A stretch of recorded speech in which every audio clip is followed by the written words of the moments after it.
Kamusta mga kaibigan? Welcome back na naman sa ating munting channel. Sa video ito ay isa na namang agimat na pampaswerte ang pag-uusapan natin. Kaya naman kapag nakakita ka ng ganito nako kunin mo. Yun kung gusto mo.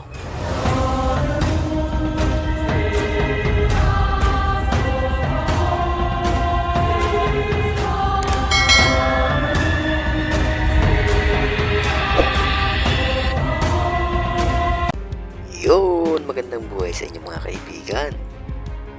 Nakakita na kayo ng ganare. Yung parang bangka na mula sa nyog. O yung kung tawagin ng iba uyo.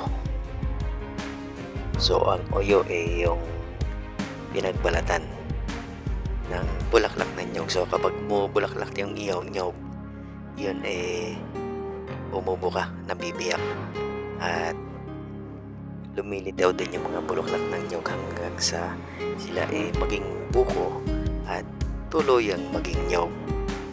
So yung uyo siya yung pinakang proteksyon ng mga bulaklak ng nyog hanggang sila hindi pa lumalaki. So sila yung matulis na makikita nyo nakaharap pa sa langit. At kapag iyan lumalaki na tumutungo na iyan at tinutungo iyan ng mga magkakaret o ng mga magtutuba.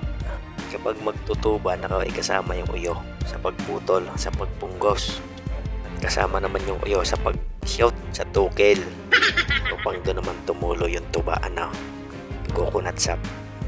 Pero kapag iyan hindi gagawing tuba, bumubuka iyan. So habang lumalaki yung mga bulaklak ng buko at magiging buko bumubuka iyan at mahati, or ibig sabihin mahihiwa, para siyang magiging bangka. So siya yung parang bangka ng nyog. So iyan laruan noong panahon pa ng mga wala pang gadgets. Bukod sa laruan maganda rin niyang pamalaw sa mga batang 80s, 90s. Magandang pamalo iyan noon. At bukod sa pamalo maganda rin iyang panggatong. Yan matingas kapag tuyong-tuyo na. So yan yung uyo. So alam nyo na kung ano ang uyo. So ayan ang uyo yung ganare. So alam nyo ka na bukod sa ang puno na nyog the tree of life napakaraming mukhang benepisyo at maraming makukuhang kakayanan o agimat sa nyog. So isa na diyan yung pampatagal sa inuman upang ikaw hindi agad malasing. Ngayon na rin yung mga pampaswerte naman sa chicks upang ikaw makarami naman ng chicks. Okay. Ganon din mga pampaswerte sa buhay o sa negosyo. Mga mutya na bulag at nyog na may mata o wala, at mga mutya sa loob ng nyog na makukuha. Pero alam nyo ga na kapag kayo nakakuha ng uyo, kapag kayo napadaan sa nyugan at mayroong nalaglag sa inyong harapan o sa likuran o kung saan man bahagi sa inyong tagiliran, basta't nakita nyo na nalaglag ang uyo at yung uyo mismo tumusok sa lupa. So dapat siya nakatusok, dahil ang ibang nalalaglag na uyo hindi naman tumutusok sa lupa, So dapat siya nakatusok sa lupa at nakatayo pa.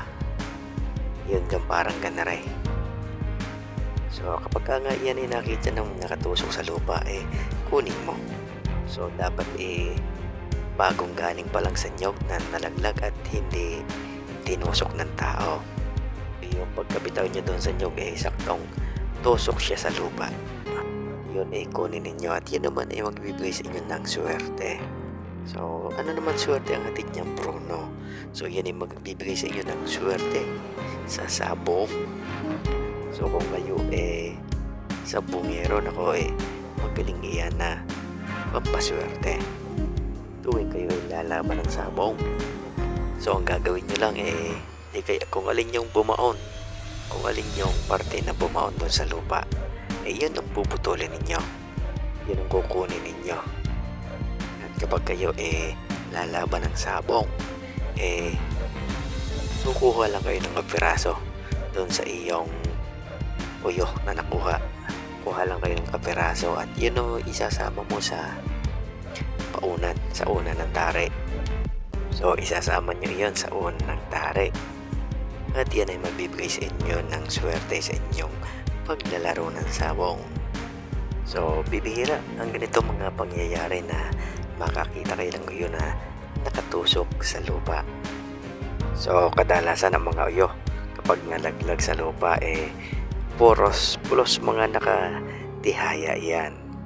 Yon ang bisa ng uyong tumusok sa lupa kapag kayo nakakuha. Subalit mga kaibigan, hindi ko kayo hinikayat na magsugal o magsabong ito napag-usapan lang natin.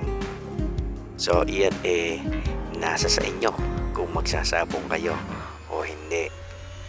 Basta't ang sa akin hindi ko kayo hinihikayat na magsabong Pero kapag nakakita kayo ng gayaan mag-isip ka rin baka ikaw manalo rin. Lalo na kung sunod-sunod na ang iyong talo. Maaaring pagkakataon naman ito upang ikaw makabawi sa mga talo mo. Subalit kung ikaw walang alagang manok na isasabong at wala kang mapapaglagyan niyan kapag ikaw nakakuha, ibigay mo na lang yan sa kapitbahay mo magsasabong na may panlabang manok Malay mo, bigyan ka pa niya ng palato kapag siya ay nanalo. Bukod doon may pulutan pa kayong sambot nito.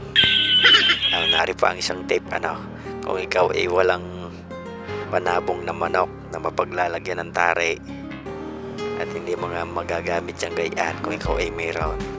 Kapag naman ikaw nakakita ng pinagbahayan ng bubuyog, so iyon yung bubuyog na itim, yung malalaki, yung matatapang. Marami kasing klase ang bubuyog. May kadalasan nag-iisa o kaya naman jowa niya lang ang kasama at yung mga anak niya.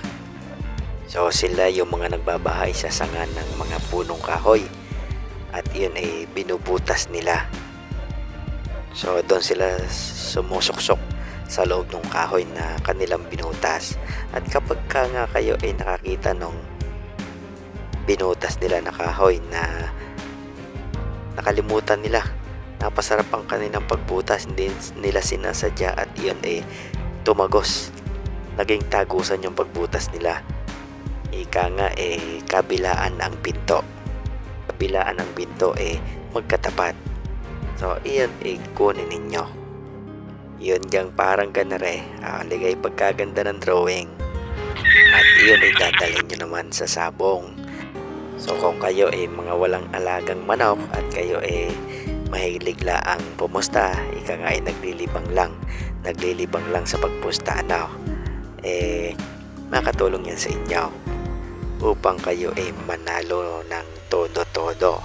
So dadalhin ninyo iyan at iyan ang gagawin yung binocular parang telescope dyan nyo sisipatin yung mga manok na maglalaban. Kung alin doon sa dalawa ang walang ulo o malabo ang ulo sa iyong paningin, iyon yung matatalo. Kay alam mo na kung alin ang matatalo, siyempre doon ka pumusta ng malaki sa mananalo. At siguradong ikaw mananalo rin. So kung malaki ang pusta mo, malaki rin ang panalo mo. Iyon, hanggang sa muli, good luck at bless at ingat kayo palagi.